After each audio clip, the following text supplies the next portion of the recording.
Doctor Rajasekhar eye hospital, super speciality eye care centre. కంటి ఆపరేషన్లకు చెన్నై, మధురై వెళ్లనవసరం లేకుండా ప్రపంచ స్థాయి ఆధునిక ఆపరేషన్లు ఇప్పుడు మన నెల్లూరులో. సత్యసాయి భజన మందిరం ప్రక్కన 3వ మెయిన్ రోడ్, రామ్మూర్తి నగర్, నెల్లూరు.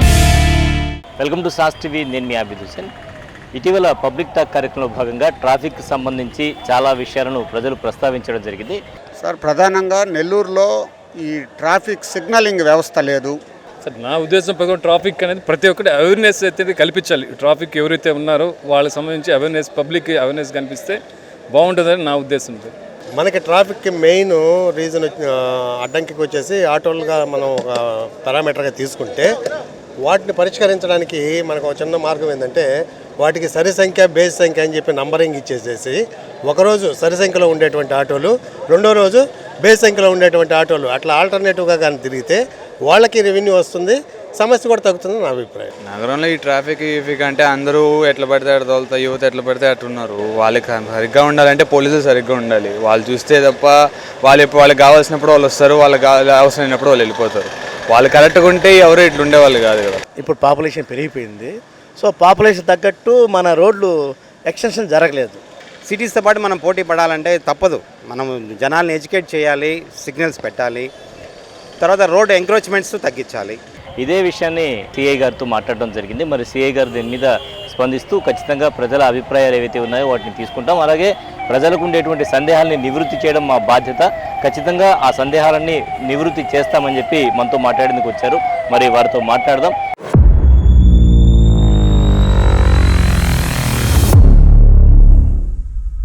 ప్రజలు చేసినటువంటి సందేహాలు కానీ వాళ్ళు చేసినటువంటి అలిగేషన్స్ ఏవైతే ఉన్నాయో వాటన్నింటినీ కూడా సిఐ గారితో ప్రస్తావిద్దాం. వారు ఏమంటారో విందాం. సార్ నమస్తే, వెంకటరెడ్డి గారు. నమస్తే. ట్రాఫిక్కి సంబంధించి మీరు కూడా వీడియో చూస్తుంటారు. సో ప్రజలు చాలా సందేహాలు అయితే వ్యక్తం చేయడం జరిగింది. సో ఈ సందేహాలన్నీ కూడా అక్కడ వరకు వదిలేయకుండా నివృత్తి చేయడం ఒక బాధ్యతగా భావించి, ఎందుకంటే ప్రజలకు, పోలీసులకు కానీ అధికారులకు కానీ మధ్య వారధిలాగా మీడియా పనిచేయాలి కాబట్టి ఆ బాధ్యత వహిస్తూ మీ దగ్గరికి ఈ విషయాన్ని తీసుకురావడం జరిగింది. సో ప్రజలు లేవనెత్తిన సందేహాల్లో ప్రధానమైనటువంటి సందేహం ఏంటంటే సిగ్నలింగ్ వ్యవస్థ. నగరంలో సిగ్నలింగ్ వ్యవస్థ ఎందుకు లేదు అని వాళ్ళు ప్రశ్నలు లేవనెత్తడం జరిగింది. దీనికి సంబంధించి మీ వివరణ ఏంటి? మీరు చెప్పింది కరెక్టే. సందేహాలను నివృత్తి చేయడమే కాదు, వాటిని తీర్చాల్సిన బాధ్యత కూడా మా మీదే ఉంటుంది. సో ముందుగా మీరు అడిగినట్లు సిగ్నలింగ్ వ్యవస్థ అనేది ఒక 2-3 మంత్స్ బ్యాకే మన కలెక్టర్ సారు, మా ఎస్పీ గారు, మున్సిపల్ కమిషనర్ గారు, ఇతర ఉన్నతాధికారులు చర్చించుకొని మన 7 సెంటర్లో నెల్లూరులో ఏర్పాటు చేయాలని చెప్పి దాని మీద ఒక ఇది జరిగింది. అయితే దానిలో భాగంగా ప్రథమ దశలో భాగంగా 3 ప్రదేశాల్లో గుర్తించారు. ఒకటి మన ఎస్పీ బంగ్లా డిపిఓ సెంటర్ ఒకటి, తర్వాత కేవీఆర్ సెంటర్ ఒకటి, ఆ తర్వాత ఇక్కడ మన మార్కెట్ దగ్గర ఒకటి ఏర్పాటు చేయాలని చెప్పి నిర్ణయించారు. తర్వాత రెండో దశలో మళ్ళీ ఆత్మకూరు బస్టాండు, కనకమహల్, ఆర్ఎల్పురం సెంటరు, విఆర్ఎస్ సెంటర్లో వీటిల్లో కూడా ఏర్పాటు చేయాలని చెప్పేసి తీర్మానం చేస్తున్నారు. దానిలో భాగంగా ఆల్రెడీ మన కార్పొరేషన్ వారి ద్వారా ప్రథమంగా గుర్తించిన 3 జంక్షన్లో వర్క్ కూడా జరిగి ఉన్నది. మొదట దశ వర్క్ కూడా జరిగి ఉన్నది. ఇంకొక మరి కొద్ది రోజుల్లో పూర్తి స్థాయిలో వాటిని ఏర్పాటు చేసి అందుబాటులో తీసుకొచ్చేదానికి అందరం కృషి చేసి నెల్లూరు ప్రజలకి ఆ సిగ్నలింగ్ వ్యవస్థ అనే దాన్ని అందుబాటులో తీసుకొచ్చే విధంగా చర్యలు జరుగుతూ ఉన్నాయి. Right sir. అలాగే తీసుకుంటే ట్రాఫిక్లో ఆక్రమణలు పెరిగిపోతున్నాయి. రోడ్డు మీదకి వచ్చి అంగళ్ళ వాళ్ళు అంగళ్ళు పెట్టేస్తూ ఉన్నారు. ప్రధానంగా తీసుకుంటే మన మెడ్రాస్ బస్ స్టాండ్ సెంటర్ కావచ్చు, తదితర ప్రాంతాల్లో రోడ్ల మీదకి ఆక్రమణలు వచ్చేస్తున్నాయి. దీన్ని తొలగించేటువంటి పరిస్థితి లేదు. తొలగిస్తే కొంత ట్రాఫిక్కి అంతరాయం లేకుండా ఉంటుంది. అలాగే గాంధీ బొమ్మ, విఆర్సీ సెంటర్ మధ్య ఉండేటువంటి స్థలం మరీ తక్కువగా ఉంది.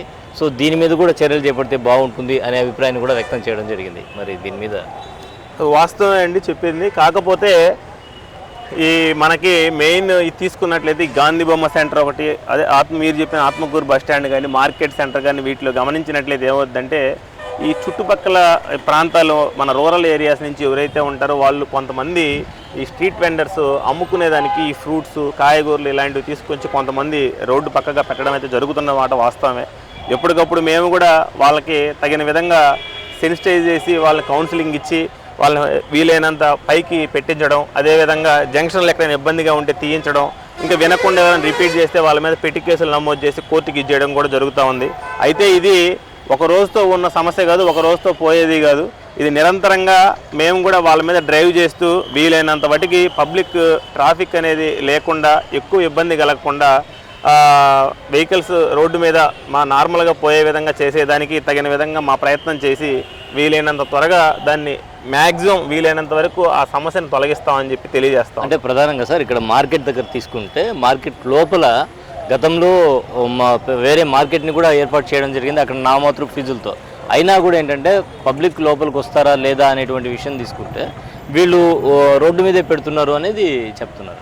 వాస్తవమే. కాకపోతే దీనిలో ఉన్నటువంటి వాస్తవిక సమస్య ఏమిటంటే అంటే వీళ్ళు కొంతమంది లేడీస్ వేకుజామున వచ్చి ఆ ఉదయం పూట ఒక 2-3 అవర్స్ అమ్మే వేసేసుకొని వెంటనే వాళ్ళు మళ్ళీ వాళ్ళ విలేజెస్కి వెళ్ళిపోతారు. ఈ ఎవరైతే పర్మనెంట్గా షాపులు అయితే ఇది చేస్తున్నారో వాళ్ళు ఎవరు రోడ్డు మీద పెట్టరు, వాళ్ళు లోపల మార్కెట్ లోపలే షాపులు తీసుకొని తగిన రెంట్ పే చేస్తూ ఉన్నారు. ఎవరైతే ఈ 1-2 అవర్స్ రూరల్ ఏరియాస్ నుంచి వస్తారో వాళ్ళు మాత్రం ఉదయం పూట వచ్చి ఆ 1-2 అవర్స్ పెట్టేసేసుకొని మళ్ళీ వెళ్ళిపోతున్నారు. ఆ టైంలో కొద్దిగా రద్దీగా ఉంటున్నమాట వాస్తవమే. ఆ టైంలో కూడా మేము ఆ రద్దీని వీలైనంతగా ప్రజలకు ఇబ్బంది కలిగించకుండా వాళ్ళని వీలైనంతగా రోడ్డుకి పక్కకి పెట్టించి ఇది చేసుకునేదానికి చర్యలు తీసుకుంటా ఉన్నాము. అలాగే ఆటో సమస్యను లేవనెత్తడం జరిగింది. ఆటోలు నగరంలోకి వస్తున్నాయి బయట నుంచి. సో ఈ ఆటోల వల్ల ఎక్కువ ఇబ్బందికరంగా ఉంది. ఆటోలకి ఢిల్లీలో ఉండేటువంటి సిస్టమ్ తీసుకొస్తే బాగుంటుంది, డే బై డే కొన్ని ఆటోని వదిలితేనే బాగుంటుందేమో అనేటువంటి సందేహాన్ని కూడా వ్యక్తం చేయడం జరిగింది. సో అటువంటిది ఏమన్నా అవకాశం ఉందా, పాసిబిలిటీ ఉందా? అంటే దీంట్లో మనం 2 విధాలుగా గమనించినట్లయితే మన ట్రాఫిక్ పరంగా రద్దీ తగ్గిద్దనే ఉద్దేశంతో అయితే అది మంచి ఆలోచనే. కాకపోతే ఇది ఒకసారి రవాణా శాఖ అధికారులతో కూడా మాట్లాడి అదేవిధంగా ఇప్పుడు ఈ ఎవరైతే అంటే వాళ్ళు బతికే విధానం కోసం అనేది ఆ ఆటో ఎంచుకోవడం అనేది జరిగింది. మనకి అంటే అవసరానికి కావాల్సినటువంటి మించి ఆటోలు అయితే నగరంలో ఉన్నమాట వాస్తవమే. మరి దానికి ఏ విధంగా ప్రత్యేకంగా సరివేసి విధానం పెడితే బాగుంటుందా, లేదు వాళ్ళకి ప్రాపర్గా కౌన్సిలింగ్ ఇచ్చి జామ్ అవ్వకుండా ఎక్కువగా ఒక పద్ధతి ప్రకారం వాళ్ళు నడుపుకునే విధంగా మాట్లాడి వాళ్ళకి అర్థమయ్యే భాషలో కౌన్సిలింగ్ చేసి ఇది చేస్తే బాగుంటుంది అనేది ఇతర ఉన్నతాధికారులతో కూడా ఒకసారి మాట్లాడి అదేవిధంగా రవాణా శాఖ డిపార్ట్మెంట్తో కూడా మాట్లాడి దాని మీద తగు చర్య తీసుకోగలం. అంటే ఇప్పుడు మనం సగం ఆటోలు ఇప్పుడు సపోజ్ మనకి 10 నుంచి 12,000 ఆటోలు పైనే ఉన్నాయని ఒక అంచనా. ఇప్పుడు మనం వానికి సరి బేసి ఇచ్చేస్తే ఒక 5,000 ఆటోలు ఆటోమేటిక్గా ఒకరోజు ఒక 5,000 ఆటోలు ఇదవుతాయి. ఆ 5,000 ఆటోలు ఇదేంటంటే మరి ఆ రోజు వాళ్ళ లైవ్లీహుడ్ ఒకటే అనేది వాళ్ళ వైపు నుంచి వచ్చే సమస్య. సో బట్ మనకి వాళ్ళొక్కరే కాదు, మనకి నగర ట్రాఫిక్ పబ్లిక్కే ఇంపార్టెంట్ కాబట్టి మనం ఆ ఆస్పెక్ట్లోనే నిర్ణయం తీసుకోవడం జరుగుతుంది. ఏది ఏమైనప్పటికీ దీని మీద మీరు చెప్పిన పాయింట్ ఒకసారి ఆలోచించి రవాణా శాఖ అధికారులతో మా ఉన్నతాధికారులతో కూడా చర్చించి ఒక మంచి నిర్ణయం అయితే తీసుకుంటామని చెప్పి తెలియజేస్తా ఉన్నాం. ఇంకో విషయం సార్, పార్కింగ్ విషయం కూడా చెప్పడం జరిగింది. నో పార్కింగ్ బోర్డ్స్ అయితే నగరంలో కనిపిస్తాయి, మరి పార్కింగ్ బోర్డ్స్ కనబడవు. సో పార్కింగ్ బోర్డ్స్ పెట్టి ఏదైనా ఒక ఖాళీ ప్రదేశాన్ని పార్కింగ్ కోసం ఎంపిక చేస్తే ప్రధాన కూడళ్ళు ఏవైతే ఉంటాయో ఆ సెంటర్స్లో ఖాళీగా ఉండేటువంటి ప్రాంతాలని అలా చేస్తే కొంత ట్రాఫిక్కి ఇబ్బంది లేకుండా ఉండే అవకాశం ఉంది కదా. ఇప్పుడు మార్కెట్కి వెళ్తారు, అక్కడ వైఎంసీ గ్రౌండ్స్ ఏదైనా ఖాళీ ప్రదేశం దగ్గర బీఆర్సీ గ్రౌండ్స్లో ఏదైనా పార్కింగ్ అక్కడే పెట్టుకోండి కన్సర్న్ ప్లేస్లో అనేటువంటి విధంగా చర్యలు తీసుకుంటే బాగుంటుంది అనేది కూడా చెప్పడం జరిగింది. అంటే ఇప్పుడు మీ వీడియోలోనే అదే మీరు ప్రజల సమస్యలను మా దృష్టికి తీసుకొస్తామన్నారు. ఆ వీడియోలో గమనించినట్లయితే మీ వైపు నుంచి ప్రజల వైపు నుంచి కూడా వాస్తవంగా ఇప్పుడు మన మార్కెట్ ఆర్టీసీ బస్ స్టాండ్ దగ్గర నుంచి గమనించినట్లయితే పాత నెల్లూరు సిటీ ఏదైతే ఉందో దీన్ని బాగా గమనిస్తే మాకు తెలిసి 30-40 ఇయర్స్ బ్యాక్ ఏ రోడ్డు అప్పుడు అవసరాలకు తగిన విధంగా అప్పుడు ప్రజల అవసరాలకి అప్పుడు ఉన్న వాహనాల రద్దీని దృష్టిలో పెట్టుకొని ఈ రోడ్స్ అనేవి ఇదేయడం జరిగింది. మరి ఇప్పుడు ఎంత అభివృద్ధి చెందింది, అది ప్రజల పాపులేషన్ ఆఫ్ డెన్సిటీ ఎంత పెరిగింది, అదేవిధంగా వెహికల్స్ ఏ విధంగా రోడ్ల మీదకి ఎవ్రీ ఇయర్ పెరుగుతూ వస్తున్నది మీరే గమనించవచ్చు. మనం గమనించినట్లయితే కొత్తగా ఏర్పడిన సిటీ అంటే ఆర్టీసీ బస్ స్టాండ్కి యువతల వైపు నుంచి కస్తూర్బా దగ్గర నుంచి ఇటు కేవీఆర్ ఇంకా మనం పైకి అప్ టు అయ్యప్పగుడి వరకు తీసుకున్నట్లయితే రోడ్స్ వైడైన ఉంటాయి, ఒక ప్రాపర్ ఇదిగా ఉంటుంది కాబట్టి ట్రాఫిక్ జామ్ అయిపోయింది అన్నట్టు ఎక్కడిగా పెద్దగా అనిపించింది. మనం ఈ జామ్ అనేది ఎక్కడ ఉంటుందంటే ఈ ఆర్టీసీ బస్ స్టాండ్ నుంచి ఇటు ఓల్డ్ టౌన్ ఏదైతే తీసుకుంటే అటువైపే ఇది ఉంటుంది. దానికి రీజన్ ఏంటంటే మీరు అన్నట్లు పార్కింగ్ ప్లేసెస్ మనకి అంటే అంటే ప్రభుత్వ పరంగా అఫీషియల్గా అప్పట్లో ఏవి రికగ్నైజ్ లేవు. అప్పుడు ఏంటంటే వాహనాలు తక్కువ, ఇంత షాపింగ్ కాంప్లెక్సెస్ ఇంత షాపింగ్ ఇది లేదు. ఇప్పుడు వాహనాలు పెరిగినాయి, షాపింగ్ మాల్స్ పెరిగినాయి, ప్రతిదీ అన్నీ పెరిగిపోయినాయి. ఇప్పుడు వచ్చిన అతను ఇప్పుడు మనం వీఆర్సీ దగ్గర నుంచి గాంధీభవన్ వరకు తీసుకుంటే రోడ్డుకు బోత్ సైడ్స్ షాపులు ఉంటాయి, ఇవి అన్ని కమర్షియల్ షాపులు. కానీ ఎక్కడా కూడా అవి కింద పార్కింగ్ అనేది ఒకదానికి కూడా మనకి ఇది అవ్వదు. సో మనం ఏంటంటే ఇంకా మనం పూర్తిగా పబ్లిక్ను కూడా ఇబ్బంది పెట్టాలి అనేది కూడా కరెక్ట్ కాదు అనే ఆలోచనతో ఒక వరుస అంటే ప్రజలకు పోయే వాళ్ళకి ఇబ్బంది ఉండకూడదు, వచ్చిన వాళ్ళకి ఇబ్బంది ఉండకూడదు, ఒక వరుసకే అన్నట్టు మేము ఇది చేస్తూ ఉన్నాం. ఎవరైనా దాన్ని దాటి మళ్ళీ రోడ్లో పెట్టి ప్రజలకు ఇబ్బంది కలిగిస్తే చలానాలు వేస్తున్నాం, దానికి తగిన యాక్షన్ అయితే తీసుకుంటున్నాం. ఏది ఏమైనప్పటికీ మన సార్ కూడా, మన కమిషనర్ సార్ కూడా చెప్పున్నారు, పార్కింగ్ ప్లేసెస్ ఏదైనా ఉంటే ఐడెంటిఫై చేద్దామని. వీలైనంత త్వరగా ఎక్కడైనా ఈ దగ్గరలో అంటే ఎక్కువ దూరం ఇది అవ్వకుండా దగ్గరలో ఉండి, ఇప్పుడు మార్కెట్ ఉంది, మార్కెట్ దగ్గరలో ఎక్కడైనా వేకెంట్ ప్లేస్ ఉంది, అక్కడ మనం పార్కింగ్ ప్లేస్ సెట్ చేస్తే అటు ప్రజలకి ఇబ్బంది ఉండదు, రోడ్డు మీద పోయే వాళ్ళకి ఇబ్బంది ఉండదు, మార్కెట్కి వచ్చిన వాళ్ళకి ఇబ్బంది ఉండదు. ఇవన్నీ కూడా ఈ అంశాలను కూడా దృష్టిలో పెట్టుకొని తగిన చర్యలు అయితే తీసుకునేదానికి మేము కూడా ఆలోచన చేస్తూ ఉన్నాం. వీలైనంత త్వరగా దాని మీద పార్కింగ్ ప్లేస్ గురించి కూడా తగిన నిర్ణయం అయితే తీసుకుంటాం. Right sir. ఇంకో విషయం ఏంటంటే సార్, ప్రధానంగా యూత్ పెద్ద ఇబ్బందికరంగా మారిపోయారు. అంటే కొంతమంది యూత్, అందరూ చెప్పం కానీ కొంతమంది యూత్ ఏంటంటే ఈ సైలెన్సర్స్ ఏవైతే ఉన్నాయో హెవీ సైలెన్సర్స్ పెట్టుకోవడం, అలాగే ర్యాష్ డ్రైవింగ్ ఏదైతే ఉందో అది చాలా ఇబ్బందికరంగా, పెద్దవాళ్ళు, గర్భిణులు, వీళ్ళందరికీ కూడా చాలా ఇబ్బందికరమైనటువంటి పరిస్థితి ఉంది. సో దీని మీద మీరేమంటారు? ఇటువంటి వాళ్ళ మీద మనం గతంలో చర్యలు తీసుకొని ఉన్నాం. సైలెన్సర్లు కొన్నిసార్లు 50-100 అవి కూడా మనం బళ్ళకు రిమూవ్ చేయించి అవి వాటిని డెమాలిష్ చేయించేసి వాళ్ళ మీద కూడా ప్రాపర్ సెక్షన్స్ ప్రకారం ఫైన్స్ ఇంపోజ్ చేయడం, కొంతమంది కొన్నిట్లో కోర్టుకి ఇచ్చేయడం, ఇలా కూడా రకరకాలుగా జరిగినాయి.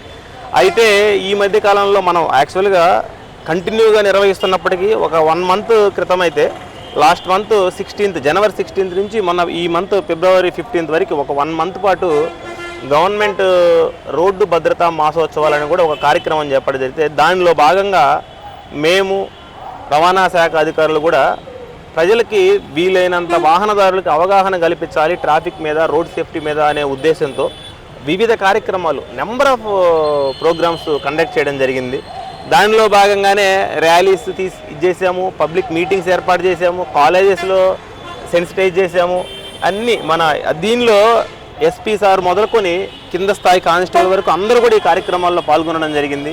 ఇప్పుడు అదేవిధంగా మా ఎస్పీ గారి సూచనల మేరకు ఇప్పుడు మన ప్రధాన జంక్షన్లైన కేవీఆర్ కానీ, ఈ ఆర్టీసీ బస్టాండ్ కానీ, మార్కెట్ సెంటర్ కానీ, ఆత్మకూరు బస్టాండ్ కానీ, వీటన్నిటి దగ్గర కూడా ఇప్పుడు మీరు గమనించట్లయితే మైక్ ఒక సౌండ్ వస్తూ ఉంది. ఇవన్నీ కూడా ఇంకా ప్రజలు ఇంకా ఇంప్లిమెంట్ చేసినట్టున్నారు చేయాలనే ఉద్దేశంలో భాగంగానే ఇప్పుడు మనం అంటూ ముందు పని మొదలెడితే ఒకరు మారినా, ఇద్దరు మారినా, నలుగురు మారినా చిన్నగా వస్తుందనే ఉద్దేశంతో మా సారు గట్టిగా ఎస్పీ గారు చెప్పినది చేయాలి, మనం ఎంతో కొంత మన మార్కు ఇదనే చేయాలి, ట్రాఫిక్ సమస్యను తగ్గించాలి అని మాకు ఇచ్చినటువంటి ఆ మోటివేషను, అవేర్నెస్ మీద మేము వీలైన కార్యక్రమాలు చేపడతా ఉన్నాం. ఇది ఒకటే కాదు, ఈ మధ్య మైక్స్ ఇచ్చేసాము, మెయిన్ సెంటర్లో సీసీ కెమెరాలు ఇచ్చేసాము. ఇంకా అదేవిధంగా కొద్ది రోజులు కొన్ని కార్యక్రమాలు కూడా సార్ ప్లాన్ చేస్తూ ఉన్నారు. దాని ప్రకారం ఇంకొద్ది రోజుల్లో అవి కూడా వేరే కార్యక్రమాలు కూడా ప్రజలకి అంటే ట్రాఫిక్ మీద, రోడ్ సేఫ్టీ మీద అవగాహన కలిగించాలనే ఉద్దేశంతో ఇచ్చేస్తున్నాం. అయితే అట్ ద సేమ్ టైము మనం చెప్తున్నాము, ప్రజలు కూడా ఒకసారి ఆలోచించి సెల్ఫ్ రియలైజేషన్ అనమాట. అంటే ఇప్పుడు మనం రోడ్డు మీద పోతున్నాము, ఇక్కడ బండి ఆపేమో అంటే ఎవరికైనా ఇబ్బంది ఉంటుందా లేదని ఒక క్షణం ఆలోచించి చూసుకొని మనం వీలైన సైడ్ కాపితే ఎటువంటి ప్రాబ్లం ఉండదు. మనం అక్కడ ఆఫీస్ దిగేసేసాము, వెళ్ళిపోయాము షాపు దగ్గరికి, మనం వచ్చేంతవరకు అది అలా ఉంటుంది, ఎవరు వస్తే ఏంటి పోతేనే ఈ నిర్లక్ష్యపూరితమైన ధోరణిని విడనాడి దయచేసి ఇప్పుడు మనం ఉన్న రోడ్డును మార్చలేం కాబట్టి, ఆ రద్దీని మనం తగ్గించలేం కాబట్టి, కనీసం ఆ సమస్యకి మన వంతు సొల్యూషన్ అంటే మన జాగ్రత్త మనం తీసుకుంటే కొంత అనేది తగ్గుతుంది అనేది మా అభిప్రాయం. అదే ప్రజలకు కూడా తెలియజేస్తా ఉన్నాం మీ ద్వారా. అలాగే సార్, చాలామంది ఈ మద్యం తాగి డ్రైవింగ్ చేయడం అయితేనేమి, అంటే అండర్ 18 వాళ్ళకి, టీనేజర్స్కి బైక్స్ ఇచ్చేయడం కానీ, చిన్నపిల్లలకి జూనియర్ కాలేజీలో వెళ్ళి చూస్తే జూనియర్ కాలేజీలో సగం బైక్స్ ఉంటాయి, 15+17 మహా అంటే వాళ్ళకి బైక్స్, అందరికీ బైక్స్ ఉంటాయి అన్నమాట. సో వీళ్ళు ఏంటంటే ఇంట్లోంచి తల్లిదండ్రులు సరైన అవగాహన ఇవ్వకపోవడం వల్ల వాళ్ళు బయటకు వచ్చేటప్పుడు ర్యాష్ డ్రైవింగ్లోనే పోతూ ఉంటారు, ప్రమాదాలకు గురవుతూ ఉంటారు. సో ఇటువంటి వాళ్ళకి కానీ, మద్యం తాగి డ్రైవింగ్ చేసేటువంటి వాళ్ళకి కానీ మీరు ఇచ్చేటువంటి సలహా కానీ సూచన? మనము ఈ విషయంలో మాత్రం ఎటువంటి సెకండ్ ఇది కూడా మా దగ్గర ఎటువంటి నిర్లిప్తతకు కూడా తావలేదు. ఖచ్చితంగా మేము చాలా స్ట్రిక్ట్గా ఈ విషయంలో ఉంటున్నాం. మద్యం దాగి ఎవరైతే వాహనాలు నడుపుతున్నారో ప్రతిరోజు మనం ప్రధాన సెంటర్లలో, కూడలలో, అవుట్కట్స్లో కూడా డ్రంక్ అండ్ డ్రైవ్ టెస్టులు నిర్వహించడం జరుగుతూ ఉంది. ఈ విషయంలో ఎటువంటి రాజీకి తావులేదు. వాళ్ళని తగిన విధంగా వెహికల్ సీజ్ చేయడం, వాళ్ళ డ్రైవింగ్ లైసెన్స్ రద్దు చేయించడం రవాణా శాఖ సిఫారసు చేసి అదేవిధంగా కోర్టుకు పెట్టి తగిన విధమైనటువంటి వాళ్ళకి పనిష్మెంట్ ఇప్పించడం కూడా జరుగుతూ ఉంది. ఈ గత 2-3 నెలల నుంచి తీసుకున్నట్లయితే కంటిన్యూగా daily drunk and drive test అనేది మన ట్రాఫిక్ పోలీస్ ఆధ్వర్యంలో, లా అండ్ ఆర్డర్ పోలీస్ ఆధ్వర్యంలో జరుగుతూనే ఉంది. దీని యొక్క ప్రధాన ఉద్దేశం వాస్తవంగా ఏంటంటే తాగి నడవడం వల్ల యాక్సిడెంట్స్ అనేది మనకు ఎక్కువగా జరుగుతూ ఉన్నాయి. వాటిని అరికట్టాలి అనే ఉద్దేశంతో మేము కూడా గట్టిగా వాళ్ళ మీద స్ట్రింజెంట్ యాక్షన్ తీసుకోవడం జరుగుతూ ఉంది. ఇంకా ఈ బ్రీత్ ఎనలైజర్స్ కూడా మా ఎస్పీ గారు కూడా అందరికీ అందుబాటులోకి తీసుకొని వచ్చి ప్రజలు ఎవరూ కూడా తాగి వాహనాలు మాత్రం నడపకూడదు అనే ఒక మంచి ఉద్దేశంతో ఈ డ్రైవ్ కూడా కండక్ట్ చేయమని చెప్పి ఇది చేస్తున్నారు. అవేర్నెస్ చేయడంతో పాటు తాగి నడపడం అనేది మాత్రం అవేర్నెస్ చేసే విషయం కాదు. అది తెలిసి ఎన్నిసార్లు చెప్పినా జరుగుతుంది కాబట్టి వాళ్ళకి తగిన విధంగా మేము పనిష్మెంట్ ఇచ్చేస్తా కోర్టు ద్వారానే చేపిస్తూ ఉన్నాము. మళ్ళీ ఒకసారి మీ ద్వారా కూడా ప్రజలకు తెలియజేస్తూ ఉన్నాను, దయచేసి మద్యం దాగి వాహనం నడపొద్దు. అన్నిటికన్నా ప్రాణం విలువైంది. మీకోసం మీ కుటుంబం వేచి ఉంటుంది. ఇవన్నీ ఒకసారి ఆలోచించి మద్యం తాగి వాహనాలు నడపొద్దని చెప్పి తెలియజేస్తూ ఉన్నాను. Right sir. ఇంకొక సందేహాన్ని కూడా కొంతమంది వ్యక్తం చేయడం జరిగింది. ప్రజాప్రతినిధులు వచ్చేటప్పుడు చూపించేటువంటి బాధ్యత మరి మిగతా టైంలో ట్రాఫిక్ పోలీసులు చూపించట్లేదు. అలాగే ట్రాఫిక్ పోలీసులు కొంతమంది లంచాలకు పాల్పడుతున్నారని, ఏదో కలెక్షన్స్ చేసుకుంటున్నారు అనే విధంగా మాట్లాడడం జరిగింది. సో నేను చేసిన ఆరోపణ కాదు, ప్రజలు చేసినటువంటి ఆరోపణ. మీరు వినే ఉంటారు నాకు తెలిసి. సో ఇది కరెక్టేనా లేకపోతే? 2 విషయాలు సార్. ఒకటి, ఇప్పుడు ప్రజాప్రతినిధుల కంటే వాళ్ళకి తగిన ప్రోటోకాల్ అనేది ఉంటుంది. ఆ ప్రయారిటీ అనేది వాళ్ళకి ఖచ్చితంగా మనం ఇవ్వవలసిందే. ఇప్పుడు అది మిగతా సమయాల్లో కూడా ఇస్తే బాగుంటుంది అనేది వాళ్ళ అభిప్రాయం. ఖచ్చితంగా. అంటే ఇప్పుడు మిగతా సమయాల్లో అంటే ఇప్పుడు ఏం ప్రోగ్రాం లేదు, అయినా మనకి ప్రతి సెంటర్స్లో కూడా ట్రాఫిక్ పోలీసులు వారి విధులు నిర్వర్తిస్తూ ఉంటారు. ఇప్పుడు వాళ్ళకు ఉన్నటువంటి పరిస్థితులు ప్రాధాన్యత దృష్ట్యా ఇప్పుడు మనకు తగినటువంటి ఆ ప్రోటోకాల్ ఉన్నటువంటి ప్రజాప్రతినిధులైన అధికారులైనా వచ్చినప్పుడు ఆ 1 minute 2 minutes అనేది మనం హోల్డ్ చేసి వాళ్ళకి ఆ ప్రయారిటీ పంపించడం జరుగుతుంది తప్ప ఇంక ఎటువంటి ప్రత్యేకమైనటువంటి ఇది ఉండదు. అయితే ఇంకొకటి, మీరు అన్నట్లు ఈ కరప్షన్ అనేది ఏంటంటేనండి, వాస్తవంగా మాకు తెలిసి అయితే ఇది లేదు. ఒకవేళ అలాంటిది ఏమన్నా ఉంటే మా అధికారులకు తెలియజేసి ఎవరైనా సిబ్బంది పాల్పడితే తగు చర్యలు భవిష్యత్తులో సీసీ కెమెరాలు పెడతారు ఉన్నాయి. ఇంకొకటి కూడా అండి, ఇప్పుడు చలానాలు అనేది కడతా ఉంటారు. కొంతమందిలో ఇప్పుడు ఒకసారి మా దృష్టికి కూడా వచ్చింది 1-2 సార్లు, సార్ అక్కడ ఫైన్లు వేస్తున్నారు సార్, డబ్బులు కట్టమంటున్నారు సార్ అని చెప్పి అని అన్నారు. ఎక్కడ ఏంది అని కనుక్కుంటే ఇప్పుడు పెండింగ్ చలానాస్ అని ఉంటాయి అప్పుడప్పుడు. ఆ పెండింగ్ చలానాస్ కట్టించే కార్యక్రమంలో భాగంగా గతంలో మనం రిసిప్ట్ ఇచ్చేసేసి చలానా కలెక్ట్ చేసేవాళ్ళు. అయితే ఇప్పుడు అది పద్ధతి మారింది. అది ఆ పేపర్ అనేది తీసేసేసి అంతా ఇప్పుడు యాప్ ద్వారా జరుగుతూ ఉంది. అది కొంతమందికి అవగాహన ఉంటుంది, కొంతమందికి దాని మీద అవగాహన ఉండడం లేదు. ఇప్పుడు కొంతమంది చదువుకునే వాళ్ళు ఉంటారు, లేకపోతే బయట ఎక్కడి నుంచి వస్తారు, వాళ్ళకి మనకి రసీదు ఇవ్వలేదే, ఓకే ఓకే ఓకే మనకి ఇంతకుముందు పేపర్ ఇచ్చేవాళ్ళు కదా, ఏమి ఇవ్వలేదే, డబ్బులు కట్టమంటున్నారు, ఆన్లైన్ పేమెంట్ అనేది ఒకటి వస్తుంది. అయితే ఇది గత కొద్ది రోజుల నుంచి ఇది బాగా, ఎందుకంటే మనము ఆ చలానా కొడుతున్నాము, ప్రజలకు ఆ సదుపాయం ఇచ్చింది ఆన్లైన్ పేమెంట్ చేసుకునే దానికి పబ్లిక్. కాకపోతే దానివల్ల ఏం జరుగుతుందంటే కట్టకపోయినా ఇప్పుడు మనం డైరెక్ట్గా కట్ట అవసరం లేదు కదా అనే ఉద్దేశంతో ఆ చలనాలు పెంచుకుంటూ పోతున్నారు. వాళ్ళకి ఇంకా అసలు భయం అనేది ఇది లేకుండా హ్యాపీగా ఇది అవుతా ఉన్నారు. ఆ పెండింగ్ చలనాలు ఒక్కొక్క బండి మీద కొంతమందికి 5, 6, 7, 8 అలా కూడా ఉంటున్నాయి. వాళ్ళ మార్పు రాకపోగా ఇంకా మనం ఇప్పుడు మనం కట్టకపోయినా మనకేం కాదనే ఉద్దేశంతో ఉన్నారు. యాక్చువల్గా గత కొద్ది రోజుల నుంచి దీని మీద కూడా ఒక డ్రైవ్ నిర్వహిస్తూ ఉన్నాము. అందులో భాగంగా కొంతమందికి ఇబ్బందిగా అనిపించవచ్చు, కానీ ఆ చలానాలను కడితేనే వాళ్ళలో మార్పు వస్తుంది అనే ఉద్దేశంతో మేము కూడా ఇది చేస్తూ ఉన్నాం. ఎక్కువ చలానాలు ఉన్నటువంటి కట్టిస్తూ ఉన్నాం. అలాగే సార్, చివరిగా ఈ డిపిఓ జంక్షన్ మీద నుంచి ట్రాక్టర్లు వెళ్తున్నాయి అనేటువంటి మాట వినబడుతుంది. దీని మీద సార్ వాస్తవమే అది. ఇప్పుడు నగరంలో అవసరాల దృష్ట్యా అంటే అది ప్రభుత్వం వారు ఇసుక అనేది ఇప్పుడు మరి నగరంలో కన్స్ట్రక్షన్ జరుగుతూ ఉంటుంది, వెళ్తాయి. అయితే ఒకటి ఏదైనా పీక్ టైమింగ్స్లో వచ్చినా కానీ అదేవిధంగా తగిన పత్రాలు లేకుండా, తగిన రసీదులు లేకుండా వస్తే ఖచ్చితంగా మేము చెక్ చేస్తున్నాం, వాటి మీద ఫైన్స్ ఇంపోజ్ చేస్తున్నాం. వాటిల్లో ఎవరైనా డ్రంక్ అండ్ డ్రైవ్ ఉంటే కోర్టుకు పెడతా ఉన్నాం. ఇవన్నీ జరుగుతూనే ఉన్నాయి. నేను అనేది ఏంటంటే, ఇప్పుడు ట్రాక్టర్ వెళ్ళడం లేదు టౌన్లో, నేను అనడం లేదు. ట్రాక్టర్లు ఈ టైంలో రావు, ఈ టైంలో వెళ్ళేదానికి ట్రాఫిక్ రద్దు దృష్ట్యా వద్దు అని మేము చెప్పగలం.